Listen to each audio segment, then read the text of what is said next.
Welcome to today's webinar hosted by Sharesight. I'm Himangi. I'm happy to be your host for today. For those of you who are not familiar with Sharesight, we're an online portfolio tracker and a reporting platform committed to simplifying complex investment data for all kinds of investors. So whether you're a beginner or you're an experienced investor, our platform is here to help you track your holdings in one place and help you understand your portfolio's performance through our really powerful reporting tool. So today's session, we are going to be delving into the secrets of successful tech and AI investing, the buffet way, with our esteemed guest, Mark Moreland, who is here with us. He's the co-founder of Teaminvest. I'll just give a little brief intro about Mark, but I'm sure we all really know Mark very well. As you know, Mark is a seasoned entrepreneur and a visionary. He spearheaded investments totaling up to 4 billion in listed equities. He's bringing 40 years of experience along with his invaluable insights today. He's also the director of the CCF Conscious Investor Wholesale Managed Fund. Additionally, Mark's also got a new venture called the CI Method, which aims to aid investors globally in achieving financial independence. So for the next hour, Mark will share his tools and strategies to navigate through this dynamic sector of tech and AI, obviously for investors of all levels. Now, just some hygiene before we begin. Please treat this as general advice. We want this to be an interactive experience, so please don't hesitate to join the conversation in the chat box below. And you can also leave your questions for Mark in the Q&A box separately, and we'll have some time towards the end to answer them. Okay, without further ado, over to you, Mark. Excellent. Thank you very much, Mangi. That's wonderful. I'll just get our slides working. All right, so this is our disclaimer. So obviously, this is general advice. We do not have a personal advice license, and we do not give personal advice. So please make your own investigations and make your own decisions on what you invest in. Who is Teaminvest? Just very, very briefly, we're a private membership organisation for those who wish to educate themselves to manage their wealth wisely rather than pay others to do it poorly for them. And it's shared wisdom for long-term investors. And basically what we want to do is understand the best businesses really well. We are very much based on Buffett's methodologies. We've been going for 16 years in Australia, and we have over 600 high net worth members who collectively have about 4 billion invested in equities. So they use our process and our system with the view, with the target of 15 to 20% compound return on average over a rolling 5-year period. That's what good looks like from our point of view. And tonight we're going to go into, or just before that, our aim is to be better investors for long-term wealth creation and preservation for ourselves and our families. So I had one more slide there than I thought. So the agenda tonight, why invest in our AI and tech? It's obviously the flavour of the day at the moment, and we're going to talk about how you can do that successfully. So it's when to invest in a particular business. So we're not investing in the industry, we're talking about individual businesses, and then how to invest profitably. That's very important. And what's Buffett's principles, and are they still valid? So we're going to explore that. And how can you use his methods to avoid losses and compound your wealth meaningfully over the long term. We're into compounding. As I said, we look for 15 to 20% compound return, and that is absolutely achievable, by the way. It's not like a wish list. We do achieve that. And we have a very interesting Buffett report, which actually takes his principles and shows you how you can apply them in the market and how we do that. So that's going to be in the chat. If you'd like to click on that, you can download it. And at the end, I've got a QR code you can click on as well. So without further ado, we'll get going. So why are we discussing AI and tech? Well, advancing technology is going to impact all businesses. That's the fact. It's going to disrupt industries. It's going to enable new markets. It's going to erode incumbent moats. Everyone knows what a moat is. It's like a strategic competitive advantage. What's going to stop a competitor taking a particular business's customers away? So we want moats that are very, very strong, and we'll talk about that a bit more in a minute. And it's going to create new industries, and it's going to challenge management agility. we think this is a really big one, because if you look at existing companies in Australia, and if you agree that AI is going to affect all of them, and it will, by the way, and we haven't got, I could give you heaps and heaps of examples, but we haven't got time tonight, and how well the management adjusts to that and how well they capitalize on it and how they use AI in their business is probably going to be the difference between whether they're successful over the next 5 years or they're going to be out of business. I think that's how significant it is. So it's not just about tech companies and AI companies, it's about existing businesses and how they deploy it. And a lot of that comes down to the actual management, and do they have a founder mentality? Are they entrepreneurial?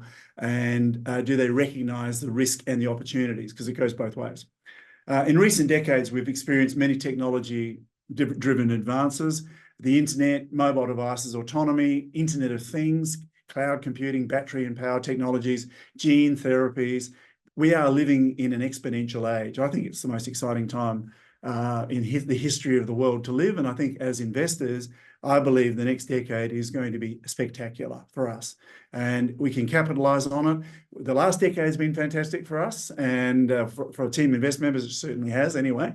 And I think that's going to continue, and it's going to get even better because there's going to be a massive wealth generation and productivity improvements that's going to be generated through a combination of tech and AI. AI is the latest technology wave.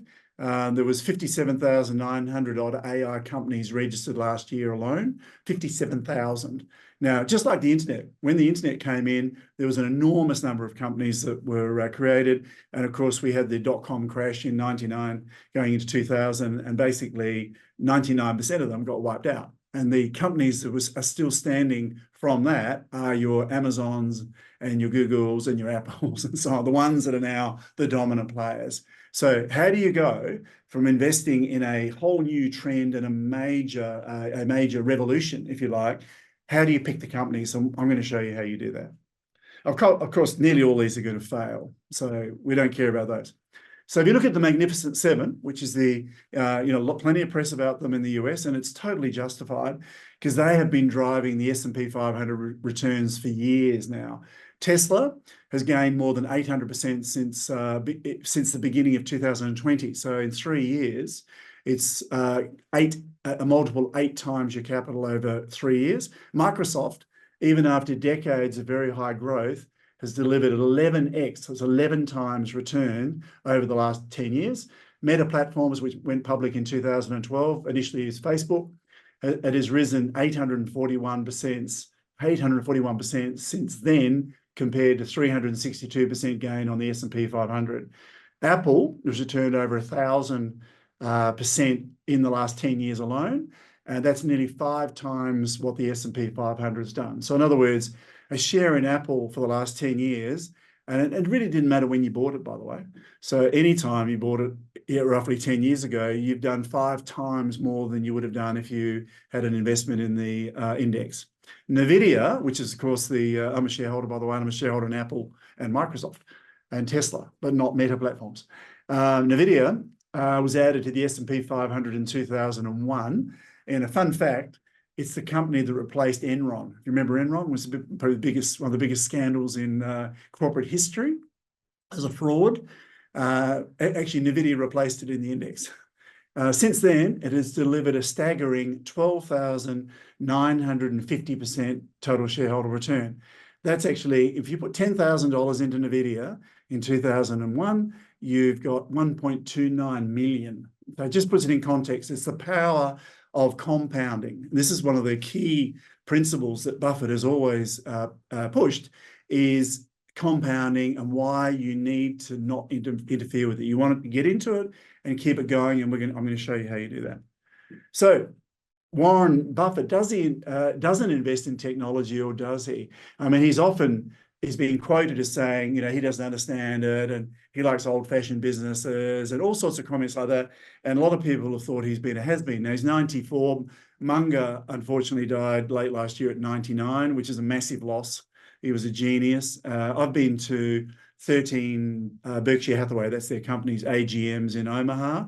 So I've basically been the last 13 years every year, and I'm going this year as well. And I always learn a lot because they're both incredible individuals with their life and how their philosophies and how they think. And it's a fantastic experience. And usually there's about 40,000 people there, so it's a lot of fun.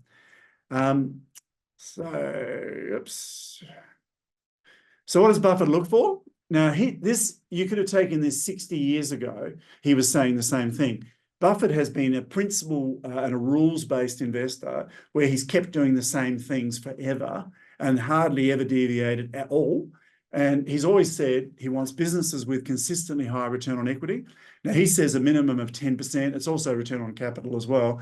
And we see it as a speed limit to the business. If a company has less than 10% return on equity, which is the capital deployed in the business, you can't get a higher return over 5 and 10 years than that without PE expansion. So assuming the PE is the same, it's like a speed limit on the business. So we like 20 and 30% return on equity, but 10's our cutoff. And interestingly, you might think 10's not a very ambitious hurdle, but if you look at the ASX, there's about 2,200 companies listed. On any given day, there's typically less than 10% of all listed companies have a return on equity above 10%. And another scary stat is on a typical day, 50% of the listed companies on the ASX have a negative return on equity. A negative return on equity means they're losing money. So why would you want to buy any of those? So it's a filtering approach that Buffett's always used, and it's the approach we use to narrow down the market. We don't care about the market. It's like when the market's up or down, who cares? I mean, what we're interested in is what are our businesses doing and how well are we doing as investors. If you want to buy the market, you buy index funds, and that's fine. And as Buffett says, that's the best strategy for a know-nothing investor. But if you want to be a know-something investor and put some effort and time into it, obviously you need to do better than the index. Otherwise, you're not performing well. And with little or no debt. Now, debt, as Buffett's always said, is a four-letter word. Debt has now come back into its own. We had a whole period there for nearly a decade where money was just about free, and a lot of companies then borrowed to the hilt. Now that's coming back to haunt a lot of businesses, and we're seeing it. It's a big issue in some of the real estate trusts, obviously, because as they roll over their debts, they're now rolling over at 7, 8, 9, 10%, where they might have been paying 3% before. So it's a massive impost on the business. So beware debt. It's now back. And if you go back to the GFC, nearly all the companies that went broke or really went down during the GFC had very high debt levels. So debt is a capital killing risk. So we've always been averse to it, but it's even more so now. And where you can be virtually certain that earnings per share are going to be materially higher in 5 and 10 years' time. So in other words, you want a company that has solid fundamentals. And these are the fundamentals we're talking about: low debt, high return on equity, and earnings that are growing consistently with stability. And I'll touch on stability as well quickly now while we're here. John Price, who is the creator, one of our co-founders, who created Conscious Investor, which is our software platform that we use to evaluate companies. He was the maths finance double degree professor at New South Wales Uni, and he spent about 20 years studying Buffett. He created this fabulous program called Conscious Investor, which actually has a 22-year history on the Australian market of achieving 18.2% average return per year using the selections out of the program. That's 22-year history. And one of the key things in it is that he worked out a brilliant way of forecasting earnings going forward. And what he found, and he did lots of research through the university, so there was major studies done, then they did an enormous amount of data testing on the US, Canada, and Australia. And he discovered that there's a total correlation between a company's stability, and namely, if a company has, let's say they have 15% EPS growth, if it's 80% stable or better for the immediate past 6 years, that company is 5 times more likely to be on the same trajectory 5 years into the future than another company with the same EPS growth rate, but with 60% stability. There is an absolute correlation with how stable the earnings are, and I can go in and explain why, but we haven't got time, and you can find out if you read our Buffett report. It'll tell you all about it. Buffett's rules, very famous. Rule number 1, don't lose money. Rule number 2, refer to rule number 1. In other words, a double emphasis on don't invest in anything if you think you have any chance of losing your capital. Now, he's not talking about share prices going up and down. He's talking about permanent loss of capital. And that's been his driven mantra, which makes him conservative. And it means that he says no to 99% of the things he looks at. So he's very, very selective. And we mimic that in Teaminvest. His rule number 3, focus on the long term. And the reason is that is the way you get compounding working for you. 99% of the market is trading focused, short-term gains, trying to get alpha, betas, deltas, whatever they're trying to get. And the whole industry largely is incentivized based on transactions. They want you to buy and sell as much as possible, is how they make their money. We want to be boring investors where we work very, very hard to work out what to buy, when to buy it, and then stay with it. And the only reason we sell is not because it's got expensive, but because something fundamentally has changed in the business or our hypothesis of why we invested has changed. And that gives you these compound returns we're talking about. It's how Buffett turned $50,000 when he started seriously in business, 50,000, into over $1 trillion Australian now is the Berkshire Hathaway, all through investing. So simply, we want to invest in businesses only where we can be virtually certain of receiving an attractive return. We call these businesses wealth winners. Now, initially, when we spot a company that we think might be a wealth winner, it's a potential wealth winner. And then once it proves it's a wealth winner, it becomes a wealth winner. So I'll come back to that. So what is a wealth winner? To be a potential wealth winner, a company must demonstrate consistently high return on equity. Surprise, surprise, same as Buffett. In recent years, so it's not 1 year, we want at least the last 5 years and preferably 10 years of return on equity over 10% and preferably stable. We want that achieved with little or no debt and have earnings per share that have high stability over recent years as measured. STAG is our term for it, which is the stock return with dividends reinvested in our constant investor program. So that needs to be 6 years.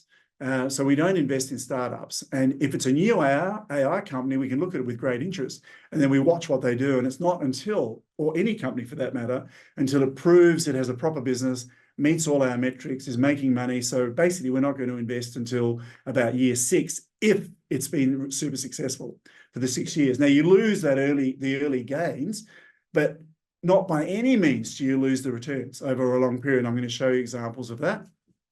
And of course, in those early days, that's where all the losses are made because most of them don't survive. They go broke or they lose your capital. And 9 out of 10 or probably 99 out of 100, that's what happens to them. So we're not interested until they pass the point of consistency and proving their business models.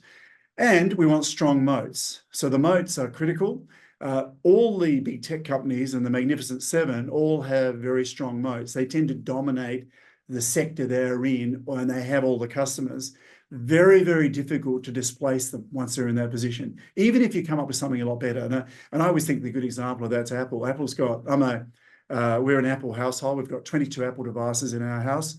My wife and I both have Apple phones. I'm on probably my 15th. I get every second issue that comes out. I don't replace it to every model. It's every second model. And she does the opposing one.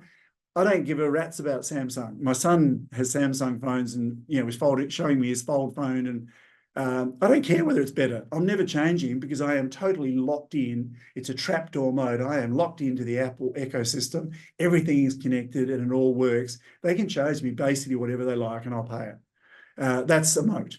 So Apple's also got about 2 billion customers around the world, and it's got 1.2 billion are now on subscription service offers. So they're paying an ongoing amount, even if it's a small amount, to Apple every month. There's 1.2 billion of those. These are massive moats.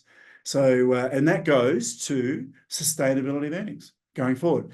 And it's a key criteria of all the companies we're talking about today. Also, trustworthy management. And I'd go further than that and say what we want is management with founder mentality. We love founders. Founders who have massive skin in the game are going to have absolutely aligned objectives and incentives to us as shareholders versus a hired gun who comes in and basically they're maybe there for 5 years and is very much focused on his exit and what his bonuses are going to be and so on. We want founder mentality and preferably founders. Interestingly, all the big tech companies are still largely run by founders. So Berkshire Hathaway and Tech Investments. In recent years, Todd and Ted Weschler, and these are the two anointed executives within Berkshire who are going to run the listed portfolios for Berkshire once Buffett dies. He won't retire, so he won't stop till he drops off the perch, just like Munger. And Berkshire now invests in several tech companies. In 2016, they started buying Apple. Now, it would have been Ted or Todd originally, but they actually shifted Buffett's thinking around. And it was very interesting. In the, I think it was the 2019 or the 2020 AGM, Munger, who was hilarious, he's a massive loss. He really is. And he actually said to the shareholders at the beginning of the AGM, and there was 35,000 there, and he said, maybe you shareholders should all think about selling your Berkshire shares because maybe Warren's gone nuts. He's either learnt from his mistakes or he's off his rocker. And then Buffett chimed in and said, I hope it's the former. And then Munger went on to explain, and he said, we own dozens, I think I can't remember how many there were, it's probably 40 newspapers or something in the Midwest and so on they'd bought up.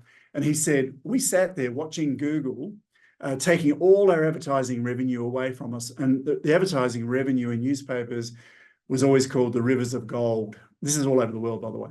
So, and we saw Google taking all our ad spend, and we watched. And then we saw them running a proper business with proper return on equity and profit and all the characteristics that we look for in a business.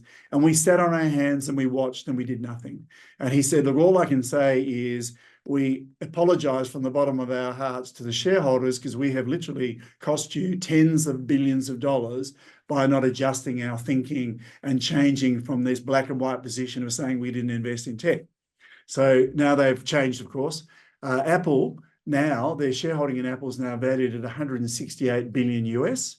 It's about over 200 billion Australian, and it's 47% of their listed equities. So in other words, 47% of Berkshire Hathaway's total listed portfolio is in Apple.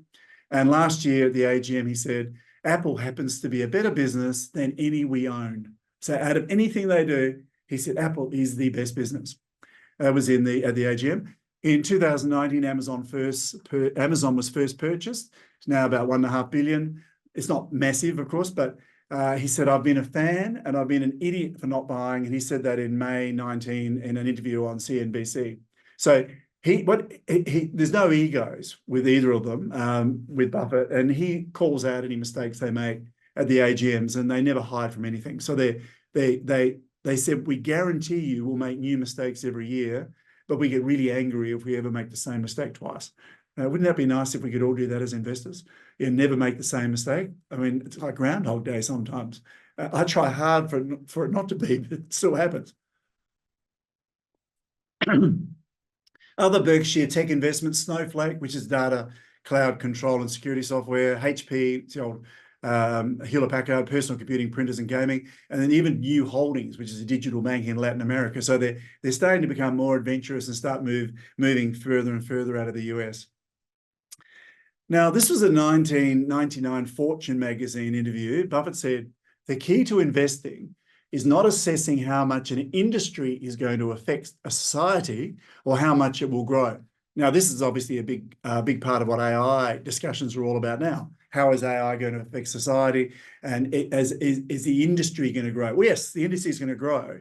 But he says, but rather, it's determining the competitive advantage of any given company and, above all, the durability of that advantage. So this is going back to building moats, and it's about individual companies. So that should be the focus, not the industry. Who cares about the industry? I don't even want to get into a discussion about whether our robotic overlords are going to take over in 20 years. We are not turning AI back.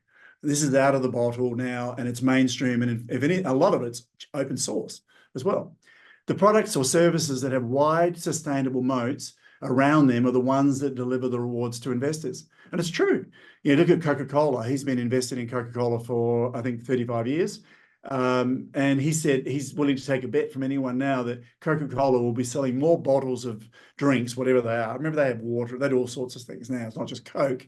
in 10 years' time than they are now. In other words, they're not going anywhere. They've got a global brand and a massive dominant position, which everybody's been trying to undo. And they've got competitors, of course, but Coke's not going anywhere. These are strong moats. So it's all about moats. We are really big on moats and understanding them. Okay, that was 99. Now, I think this is totally applicable now. This is 99. We're now 25 years on from that quote. It has not changed. That is a perfect quote to consider how AI and tech is coming into the world. Doesn't matter how it's coming in as a concept overall. It's what businesses are going to prosper. So there's a little funny AR cartoon I liked. The AI is going to infiltrate our lives everywhere. I am really looking forward to Apple bringing out a like Siri version 5. I think it's going to be in June, which is going to be like an agent. So if you let it, your choice, it'll be able to learn everything about you, what you like, what you don't like. And so when you ask it something, it'll frame it knowing you better than you know yourself. I think it's going to be fantastic. But anyway, we shall see. So profiting from AI. Well, it's nearly impossible to pick which of the 57,000 odd AI companies are going to become billion or even trillion-dollar businesses. Interestingly, Elon Musk recently said that he thinks the first individual trillionaire, so not company trillionaire, individual trillionaire will be out of AI. And I suspect he's sort of glancing in the mirror when he says that, because he's the closest to it. He's got something like, I don't know, 300 billion or something now. So it's quite possible he could be the first individual trillionaire. There will be one I reckon definitely within the next 10 years, and maybe in the next 5 years. Even I remember it was not long ago when we were all debating which company was going to be the first $1 trillion company. Now we've got lots that are multi-trillion. I mean, it's just quite incredible. Okay, so it's easier and safer to consider how existing profitable businesses can exploit AI technologies and grow earnings, strengthen their moats and mitigate business risks more successfully than their competitors. So our view in Teaminvest, and we've done lots of deliberation on this with Teaminvest, by the way, is a collaboration of the 600 people. We facilitate it. So we believe that over the next few years, the serious money is going to be made in existing businesses. Now, this does not even mean tech companies. I'm talking about tech and AI tonight because that's the sexiest end of it. All businesses are going to be impacted by AI. And I suggest if you're going to be a serious investor and want to do really well over the next 5 and 10 years, you need to see how your businesses you're investing in, how they're applying it, and whether you think they're going to be able to be on the winning side of it. Because I believe that in 5 years, we'll have businesses that are using AI effectively in the businesses, and businesses that are out of business. That's how significant it's generally going to be, I think.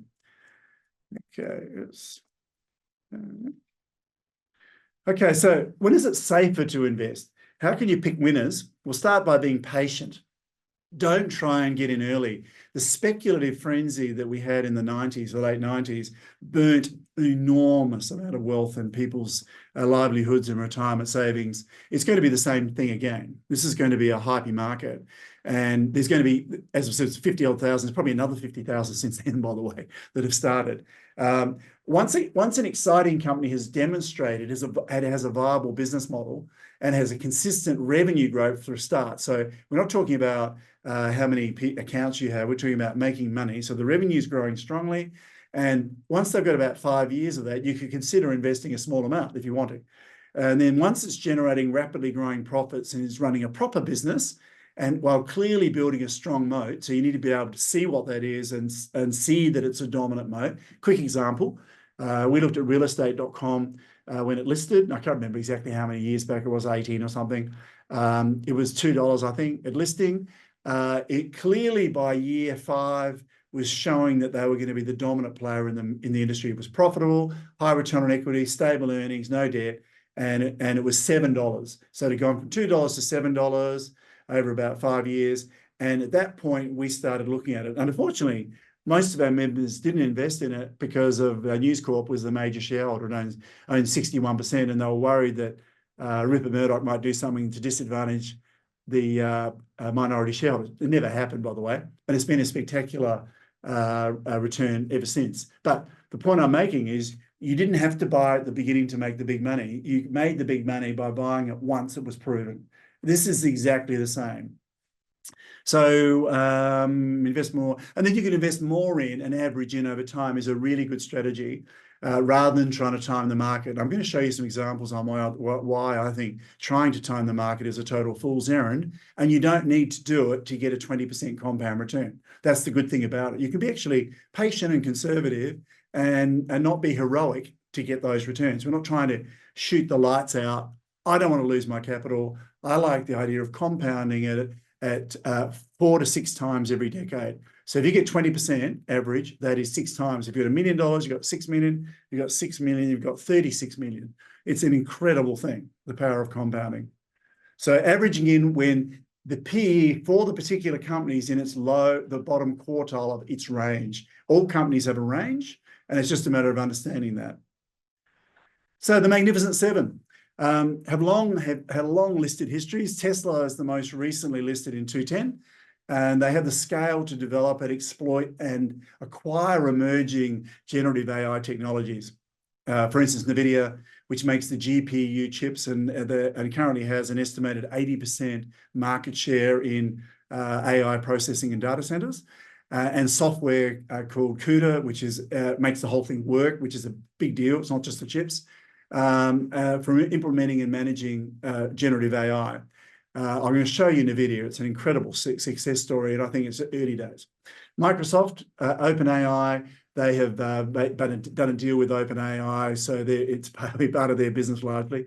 Copilot is their AI product they're selling to corporates, and they're going to charge they're looking at charging an extra $80 or $100 a year per seat to have their AI support for staff. And they've given it to them so far, and the employees of the big corporates, which are their biggest clients, are all using it. That's worth tens of billions of dollars alone in revenue and profitability and profit for Microsoft, just on Copilot. Azure are their data centers. So Microsoft's second to biggest data center cloud computing processing in the world. Amazon's still bigger. Google's quite a long way behind. Amazon, AWS is their data center, targeting online sales with AI. Alphabet, generative AI, targeting advertising, smarter search. Apple, generative AI embedded in mobile devices and personal security. By the way, I believe Apple is in one of the strongest positions to capitalize on AI. Microsoft is as well, and obviously NVIDIA is in it at the time. Meta, which is the old Facebook, generative AI applied to social media and networking apps. And Tesla, AI enhanced autonomy and robotics and all sorts of things. Musk is a genius, and I wouldn't bet against him getting us on Mars within 20 years. Okay, so Magnificent Seven. In 2023, the US S&P 500 was up 26.4% return, but 2/3 of this was due to only 7 companies. So think about that. 2/3 of the total return on the S&P was 7 companies, all leveraged to AI and tech. Apple, Amazon, Alphabet, Microsoft, Meta, NVIDIA, and Tesla. So now what you're looking at here with these numbers, and I'm sorry to give you lots of numbers, but I'll just show you. StratD is our measure of stock return with dividends reinvested. So this is saying, what do we think the EPS, what the earnings, the return you're going to get if you bought it today, based on our default metrics. So we're saying Tesla, we think, is going to return 45% a year over the next 5 years. NVIDIA 42%, Microsoft 30%, Google 25%, Apple 21%, Amazon 19%, and Meta 8.76%. So interestingly, all of those, apart from Meta, pretty well 20% or more is our base case of what they're going to do. Next column is their current PE ratios. And now this is not forward PE, this is trailing PE. That's how we do it. And you'll notice there, the highest one is NVIDIA at 73. They have the highest growth rate. They're currently growing their earnings at over 100% a year, which is a bit hard to deal with in our system. But I'll come to that in a minute. They're on a 73 PE. That's the highest. Microsoft's on 37. Google's on 23. Apple's 26. Amazon 61, which is the second highest one. And Meta's on 30. Now, those PEs you might think aren't that high compared to Australian tech stocks, and you would be right. Now, return on equity, remember we want 10% or more, all way above it. So they've all got very strong return on equity. None of them have high debt except for NVIDIA at 76, which is right on our level. We work on 75% or less. NVIDIA has been investing an enormous amount in R&D and chip design and so on, but they're turning it into massive growth. So I don't begrudge them that. That's very manageable. And based on their cash flow, their payback period on the debt is very, very short. EPS high growth. Now, what that is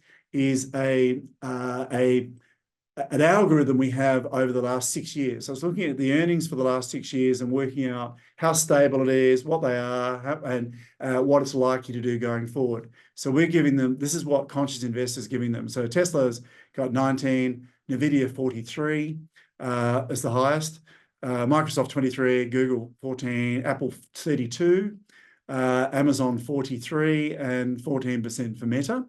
So all good. These are all excellent growth rates. So that's our view of what the average growth rate is going to be over the next 5 years. The earnings stagger, that's how stable are their earnings. Now, remember I said at the beginning, we want high stability in earnings over time is our best predictor for the future. Look at the earnings stability, 88 for Tesla, 65 for NVIDIA, Microsoft 89, Google 87, 78 for Apple, 56 for Amazon, and 49 for Meta. They've actually, both of those have had a challenging couple of years, so it's below on their averages a bit. Sales, H growth, this is the same thing. Sales are all growing strongly as well. And you even look at the relationship between the sales and growth. See, Tesla's EPS growth is growing faster than its sales growth, meaning they're extracting more out of every dollar of profit as they get bigger, which is terrific. Now, it's easier for a company like NVIDIA or Google or Apple to do that. So what's Apple's? Apple's stability is 98 and its sales grows 15 when its EPS grows 32.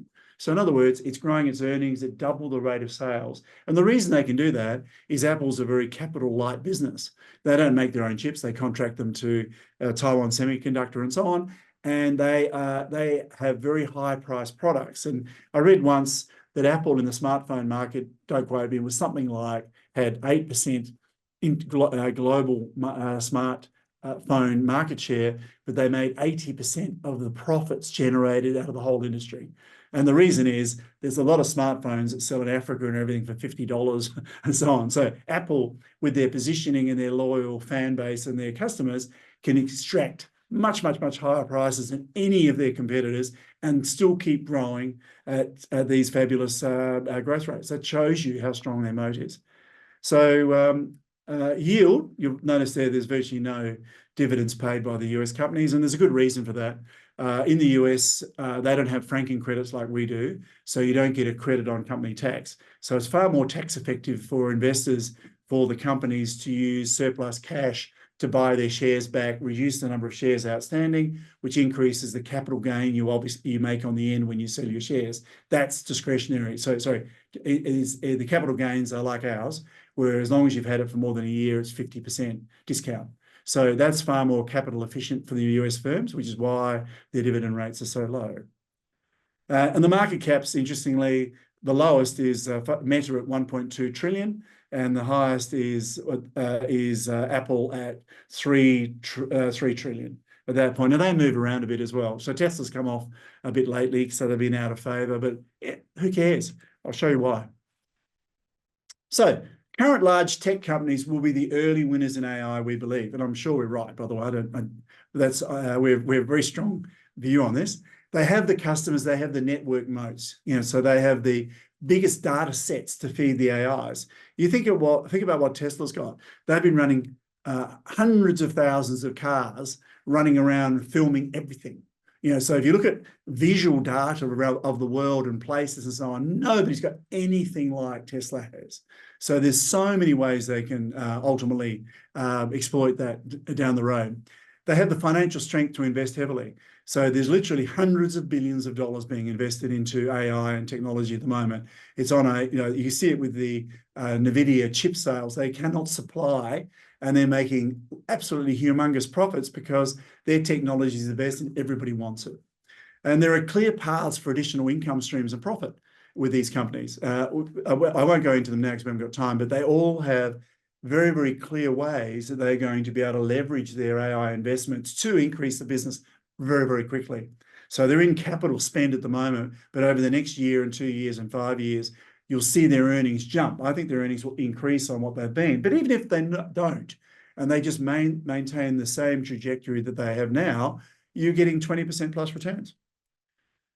So let's talk about timing the market versus time in the market. Now, we're not passive as in leave your money in the market. We're talking about being invested in the best quality businesses and then buy them at the right time and then stay there is the key thing. So Buffett said, if you want to dance in and out of the market, I will be happy to be your broker, but not your partner. He said that years ago, and it's still true. Compounding is the eighth wonder of the world. Albert Einstein said that, apparently. And there's been lots of other people who've had similar quotes. It's a fantastic thing. And it's like, it either works for you if you understand it, or it works against you if you don't. In other words, be a lender rather than a borrower, put it simply. And Charlie Munger said, the first rule of compounding is never interrupted unnecessarily. So if you look at all compounding charts, all exponential charts, we cannot work it out in our heads. Our brains can't do it. They all go slow, fast, straight up. And if you look at Berkshire Hathaway, Warren Buffett's, I think it's about 90% of his total wealth has been generated in the last 10 years because of that compounding. And he's been giving away about $7 billion a year to charities every year now. He's giving basically all the wealth away when he dies, mainly to the Gates Foundation. And his wealth's still increasing because he cannot give it away faster than he's making it because of compounding. It's just a fabulous thing. So let's look at Apple. This is Apple since, I just picked 2000. Well, there was no magic number about 2000. 2000 to 2024. This is 24 years of Apple's history. It's actually gone up 17,162%. The share price has increased since 2000. Now, what that means, this is where the compounding, now that sounds like a big number, but what is it really? Well, it's actually 171 times your what you invested. So if you put $10,000 into Apple in 20, now I look at it, and that for me, I was 44 in 2000. I could have put $10,000 into Apple at all. I had a very successful business, but I didn't. I was busily investing in Australian gold explorers and so on back in those days. That was well before I learnt the merits of investing like Buffett, and we started Teaminvest. And of course, I've changed since then.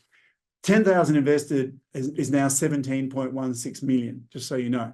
Now, okay, that's a fantastic number. But if you look at that chart, look, there's lots of ups and downs, and there's periods where nothing much happened. So isn't that a typical chart of any exponential company? So let's look at the next one. So this is cutting where those squares are. I've then blown that out. So that little drop there, which was about 2013 to 2014, so 1 year, Apple was down 41%. Now, what do most investors do when that happens? So a share price starts going down. If they have a stupid thing called stop losses, they get stopped out. So they then sold it. They don't own it anymore. Compounding stopped. So and then they're going to buy it back. When do they buy it back? Probably not here, maybe there. And then it drops again, they sell it again.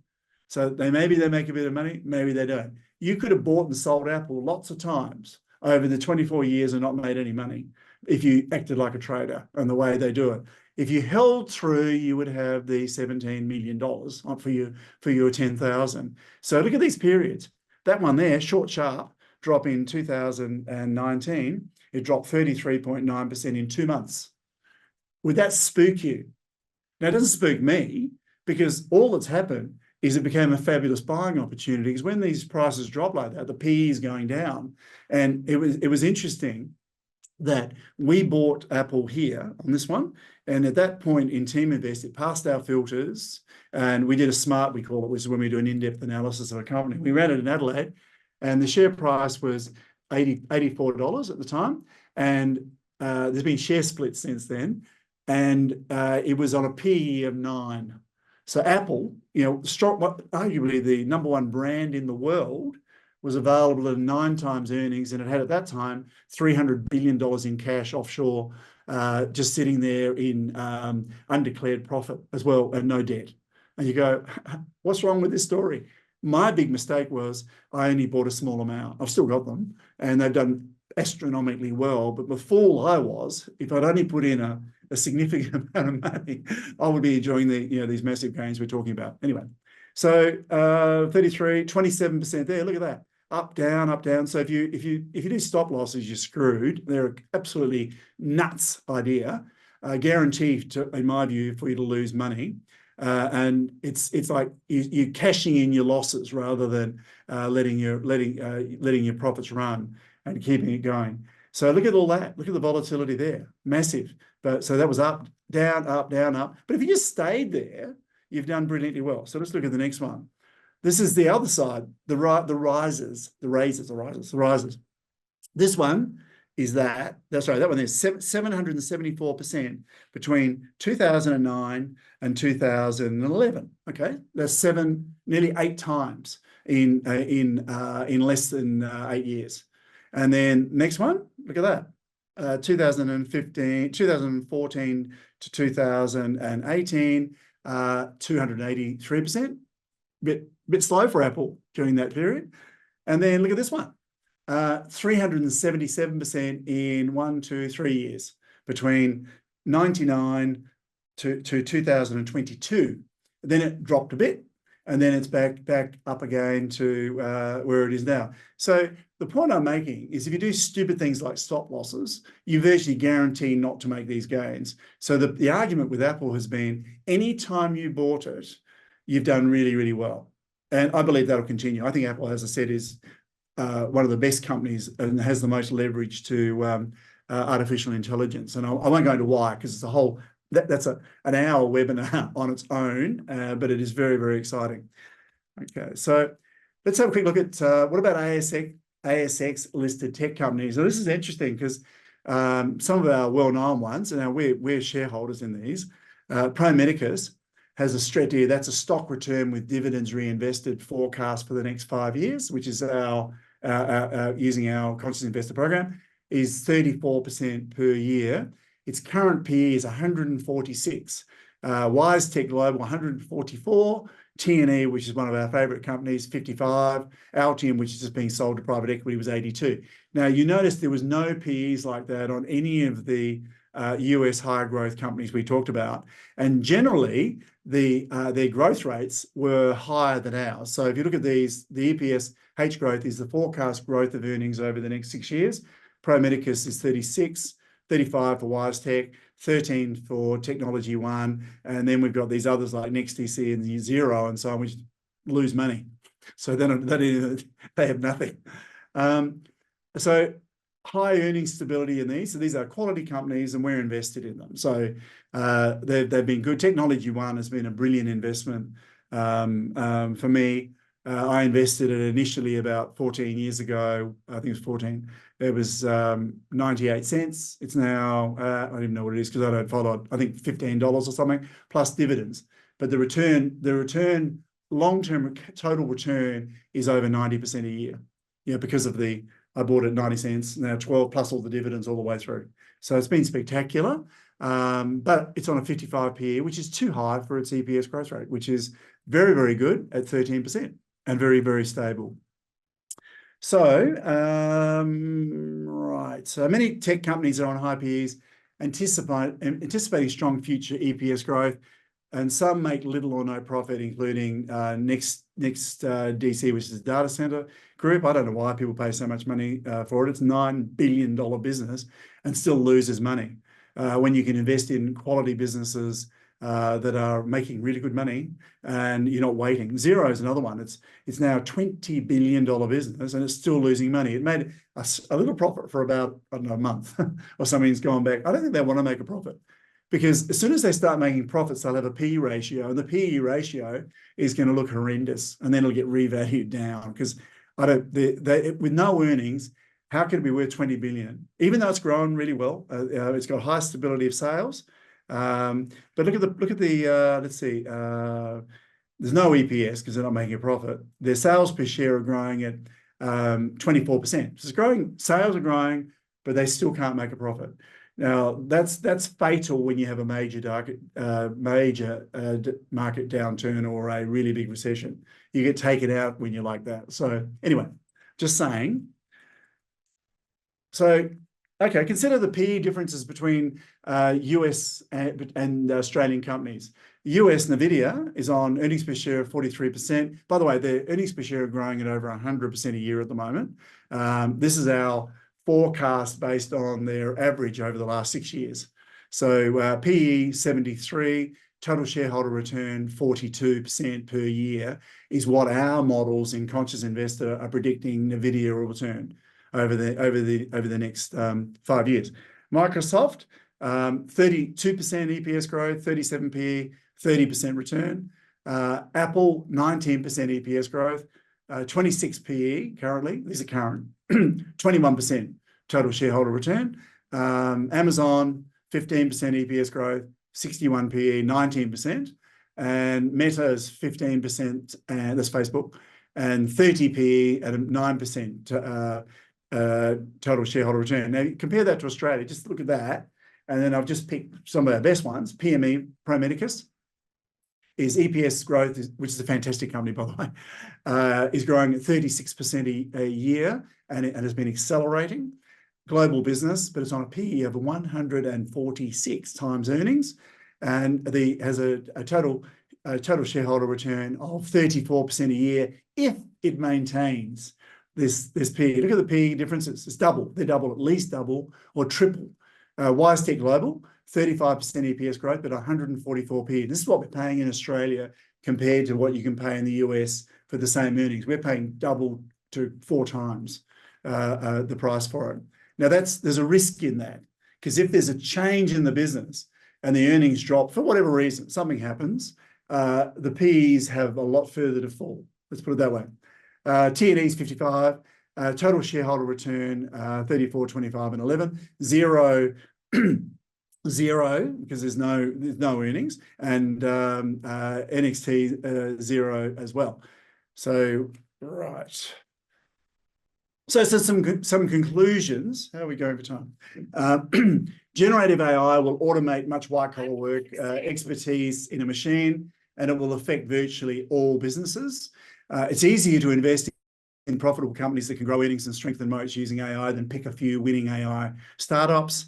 And the key to investing is not assessing how much an industry is going to affect a society or how much it will grow, but rather determining the competitive advantage of any given company, and above all, the durability of that advantage.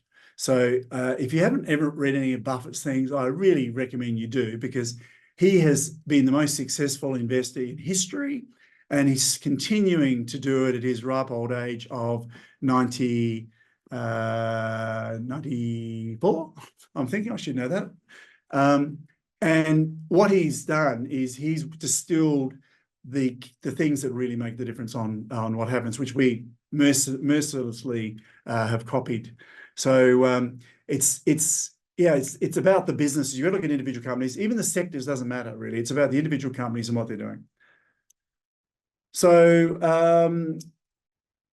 we've got a Buffett report, which will give you a very, very strong history of how he evaluates companies and how we do as well, and how that you can use that in your investing. And I would absolutely recommend you get that. And there's a barcode on these, so you can scan that, or it will be in the chat as well. So I'm pretty sure, and you'll be able to get a copy of that, which I recommend. And I think we've got time for questions. So I'll just put up the Q&A.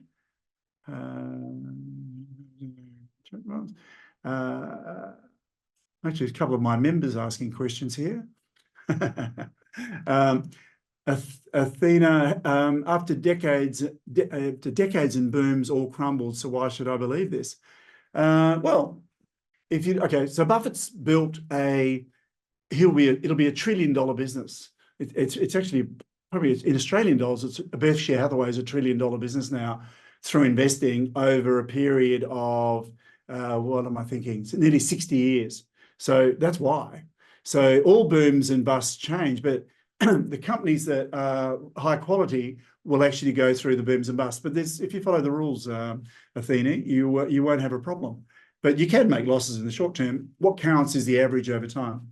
Following your wealth winner rules means you would not have invested in Atlassian. That's true, you wouldn't have, because we only invest in profitable businesses. We don't try and make every dollar. What we're interested in is investing only in the companies that we have a very high a confidence level in the probabilities of what we're going to receive as a return. So we're not trying to capture every profit.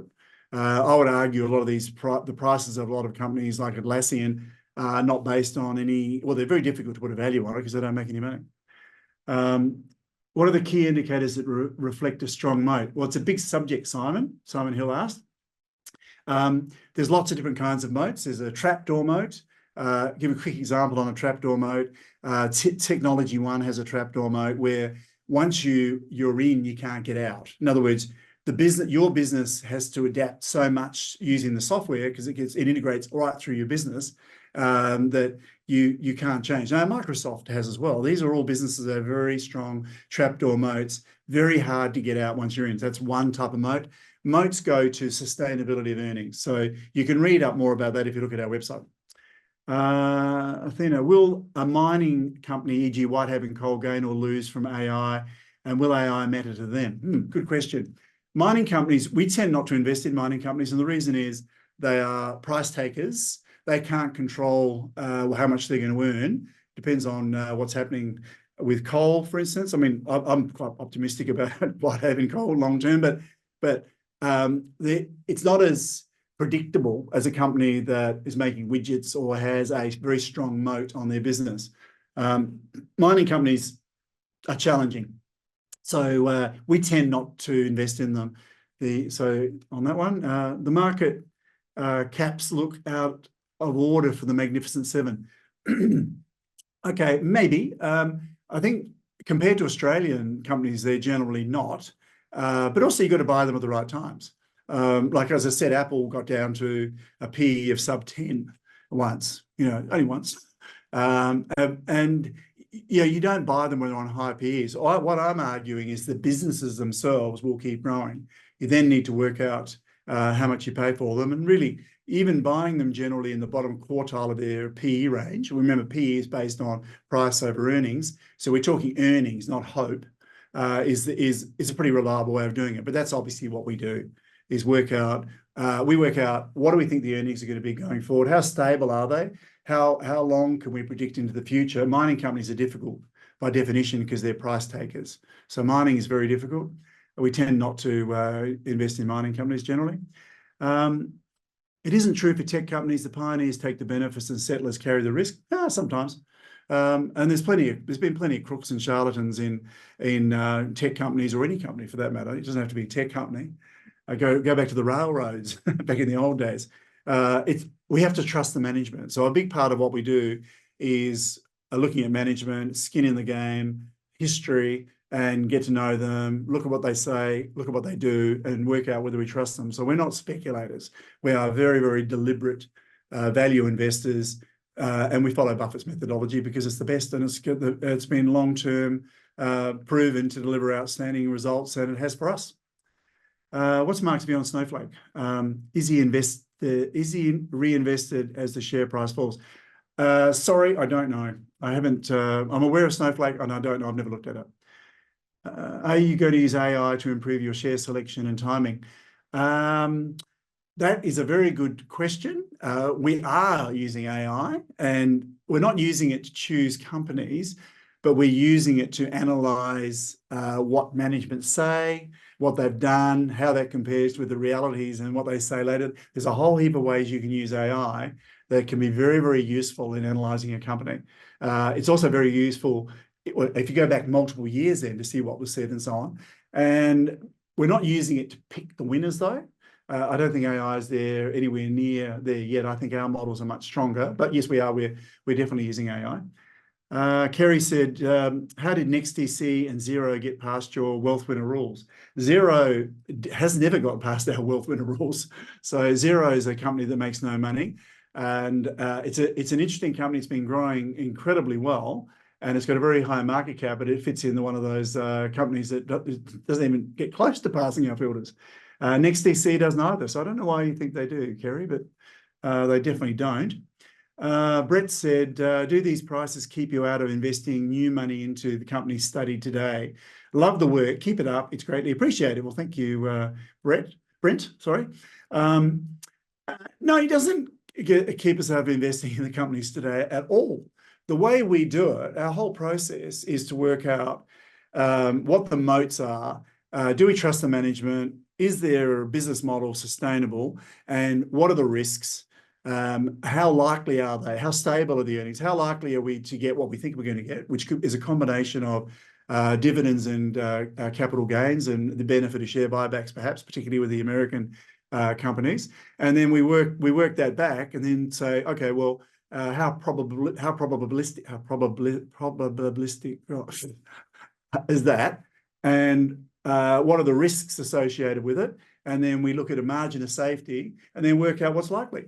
All I'm saying is that the US tech stocks are looking like they have another whole lease of life because of AI coming in, which I suspect will go for another decade or more. And I think most of those companies I talked about will all double or triple again over the next 10, 15 years. So it's very exciting because back in the old days, companies used to get too big and they couldn't keep growing because they tend to dominate a market. That's not how the dynamics of these markets are working anymore. So the riches are going to a small number of companies, and there'll be new ones as well coming in.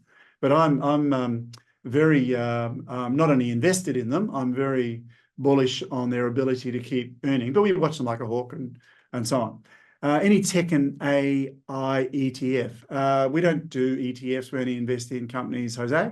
But there are some. There's one I did see called, which I thought was interesting, called what's it called? It's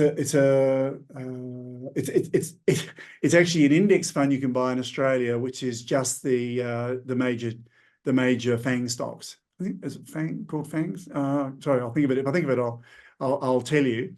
But so you can invest in them through an ETF actually, which is just focused on those high growth tech stocks. What are your thoughts on ETFs like FANG? There you go. To take advantage of all Damien's asked. Look, I think ETFs like that, particularly where you go for the select ones, FANG, that FANG must be the one I was thinking of.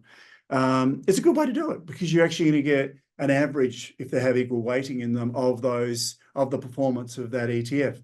And it's easier than buying direct shares because if you're buying FANG stocks in the US, you've got to then have an international brokerage account. You've got potential tax issues. There's some complications in it. I'm more than 50% invested internationally, not just in the US, but other markets as well. So, then I just have to pay the accounting and stuff to do that. But it's the ETFs where you can get a subset of an area of the market that's doing really, really well, like the FANG stocks, and I think they'll continue to do well, is a good way to go. It's a nice, simple approach, and it's better than buying an ASX 100 or something like that. Okay, so I think we are just about out of time. Do we have any other questions? I think I've got them all. There's a few more. Can you come along to a Teaminvest meeting as a guest prior to joining? Not really, but we do have a guarantee. So that if you join and you don't like it, we give you money back. Roughly how many shares would a Teaminvest take on per year? How many shares would Teaminvest take on per year? Well, we work on a filter system. Our Conscious Investor program basically filters all companies, and we do all markets, by the way, so we have global shares. Most of our effort is on Australia and the US, but we are slowly expanding into other markets as well. But our filters run all of John Price's filters on each company and score them and so on. So that's exactly what we do. And so we only look at the ones that pass. So if you look at the ASX, there's about 2,200 companies on the ASX at the moment. Currently, if I put a 0 rate of return, so in other words, I'm not trying to make money, how many pass?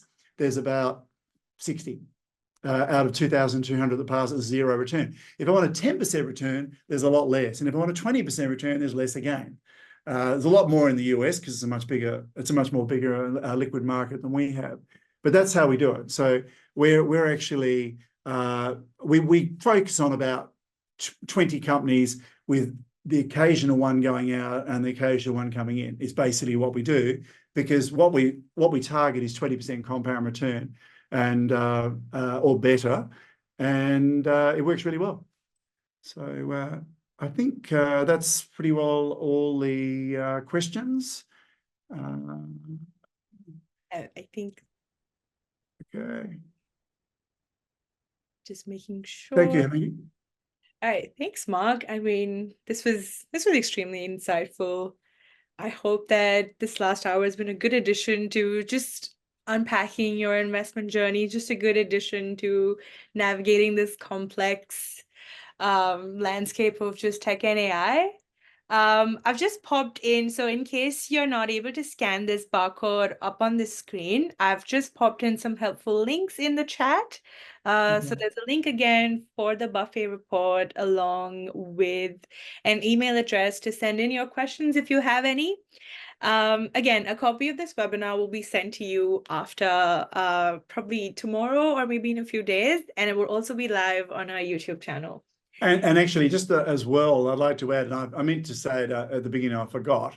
Sharesight's terrific, and we all our members use it. Well, I say all, we've got probably 80% of our members use Sharesight because it gives you a much clearer total return picture on what you're getting. Because what people make a mistake of sometimes is they look at their statement from their broker, and it shows what the capital gains are, but it doesn't include the value of all the dividends as well. So what Sharesight does, it gives you a true total return, and you can select reinvest dividends. Now, whether you do or you don't in reinvest dividends doesn't matter. But what it does, it gives you a much better picture of what your real returns are, and it's really different to do that. See, otherwise, that way you don't sell something thinking I'm not getting that good a return, whereas in reality you've had a really good return. So we find it really useful, and the vast majority of our members use Sharesight to track their portfolios and to get a clearer picture of what's working. So we recommend it. Thank you. You're welcome. That's really nice. Thank you, Mark. Okay. I've also popped a link in there if you want to sign up to a free Sharesight account if you don't have one already. And that's probably it from us today. Good night. I hope you have a good rest of your evening. Thank you for joining us and taking the time out of your day. See you at the next one. Thank you very much. Good night, everyone.